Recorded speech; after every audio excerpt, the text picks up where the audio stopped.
Now, from 41 Action Sports, here's Monday Morning Quarterback, sponsored by TDR Auto Plaza, changing the way used cars are sold. Located on I-35 in Kearney, Missouri. All right, and welcome to Monday Morning Quarterback. I am Mick Schaefer. This is your web broadcast of yesterday's Chiefs game. And joining us now from, I guess, KansasCity.com, right? Blair Kirchhoff and Vahe Gregorian.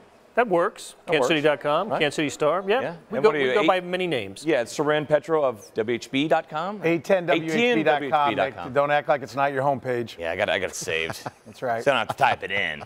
That's why I got it wrong there. All right, guys. Chiefs get a win, a much-needed win, because they hadn't got one of those wins since, October. 26-15 yesterday to those Oakland Raiders. Let's start with you, Saran. What's your first takeaway from getting back in the winning column? The fact that they got back into the winning column, I think that has to be the first takeaway, and that they got back to playing a physical style of football. I mean, we have not seen that for a long time. I think the soft label had been placed on them, and it fit really comfortably, like a nice worn leather jacket. I mean, it was absolutely a comfortable label for the Chiefs, and they went out and popped somebody, and I think that's important. You cannot play this game without being physical. People have got to wonder whether or not you're coming, and I think the Chiefs made it way too easy for teams to get comfortable at Arrowhead Stadium at their own place. You know, they're a cerebral team, but this is a game that's played physically. And if you don't play with that kind of toughness, I think you're going to have a hard time winning. So that really stood out to me. They obviously absorbed the loss of Marcus Peters, at least for one game, and I think that's different than doing it for 4 games, which they won't have to do.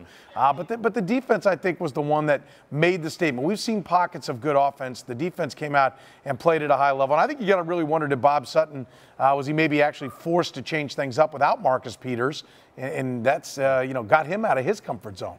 Maybe it fit him like a nice, warm quarter zip with buttons as we transition over to Vahe Gregorian here. What was your newspaper guys always got that hook, got that theme? What was your biggest takeaway, your hook, your theme from yesterday? I am so thrown ever since Saran just used soft. He said it like with the same withering way Bill Self would say it, which is like the most hurtful thing anybody can say. Yeah, it's the worst thing ever, right? We're not talking about T-shirts here.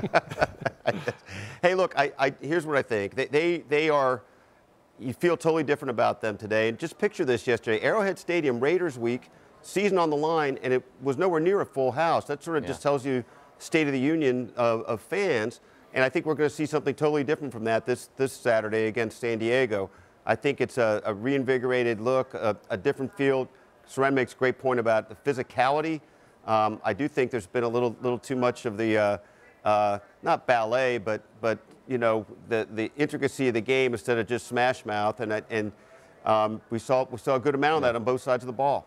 Well, how about this, Blair? I think the defense was the story of the day yesterday, but this is an offense that could have threatened 40 points, and we've seen it the last couple of weeks that it's gotten more of a rhythm. Do you think that's due to Matt Nagy calling plays now? I think you've got to assign some of it to Matt Nagy. It's 2 games now, and 26 and 31 points in those 2 games. But to speak to the soft theme here, where does that? Where do you see that? You see that in the lines, right? Yeah. So what did the Chiefs do well yesterday on offense? They ran the ball, 165 yards rushing, most in a game since September. Kareem Hunt over 100 yards for the first time in quite a while. 2 rushing touchdowns, both by running backs. Running backs haven't been in the end zone since the 3rd game against the Chargers. I didn't know that. That's amazing. That's unbelievable. And then on the defensive side, I thought the defensive line had its best game in quite a while. They pressured Derek Carr. They got 3 sacks, forced 3 turnovers. Best game. The Chiefs won the game up front on both sides of the ball yesterday. But let's go back to something that Vahe said about the crowd and about there being empty seats. This week, I can't remember who it was. It was one of the defensive linemen, and I apologize, I don't remember which one, who said, well, our crowd's been with us. I think it was Raheem Nunez-Roches. Our crowd's been with us, and sometime they've been against us.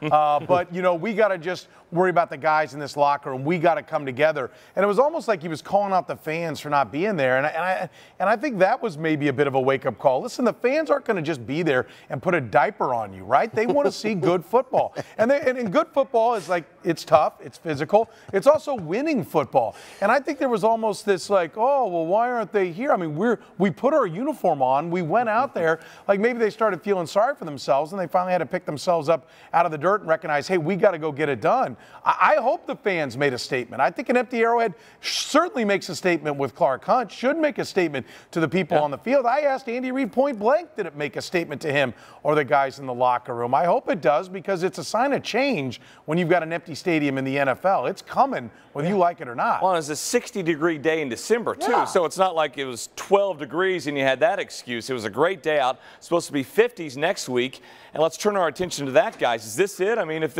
they win this game over the Chargers, they're into the playoffs. If they lose, they're not playing in January. We'll start with you, Blair. Well, I thought this two-game stretch, right? They had to go 2-0. 1-1 wasn't going to get it done, and 0-2 was going to eliminate them. So they got half of it done. They're 1-0, and now they go for the sweep of these two games, and that's essential. They'll have tiebreaker advantages in the division and head-to-head, of course, against the Chargers if they win.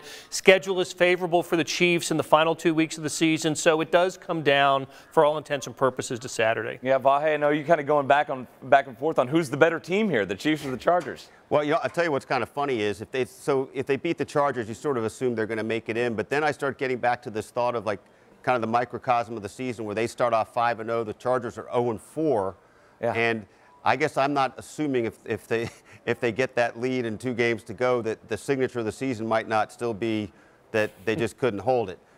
So I guess I assume nothing, and that's pretty much all I can say. That's what this team has taught us, assume nothing. Yeah, I mean, really anything is in play with this team. We've seen it, maybe the best win in the NFL, maybe the best loss. Final say here, Seren, look into your crystal ball. If you had to bet, Seren does not like to bet, but if you had to bet, would you say the Chiefs or the Chargers are going to be going to the playoffs? Well, I need 2 more wins to get to a push on the Chiefs over 9, I'll tell you that. Okay, so maybe he's I'm not afraid to have more than a rooting interest on a game. I'll tell you that right now.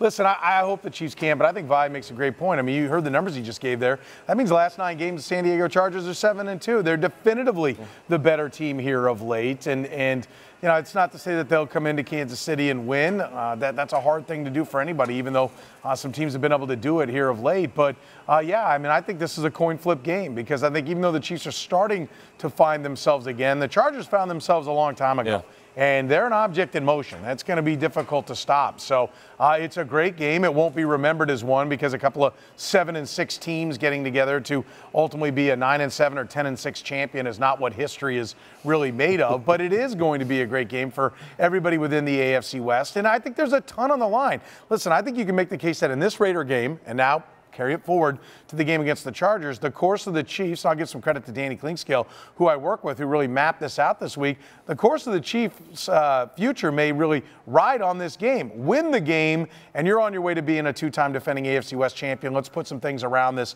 and go back at it next year. Lose the game, and you're a team that's not just changing quarterbacks next year, but in a full-blown rebuild. You will have bombed a 5-0 start, and I think there'll be every reason for them to take anything that's not nailed down and throw it off and go to a complete rebuild mode. So a little bit riding on this game is what we're saying. Just a little. Here. Yes. Just a little. For Seren, Vahe, and Blair, I'm Mick. Thanks so much for being a part of this Monday Morning Quarterback. See you next time. This has been Monday Morning Quarterback, sponsored by TDR Auto Plaza, changing the way used cars are sold. Located on I-35 in Kearney, Missouri.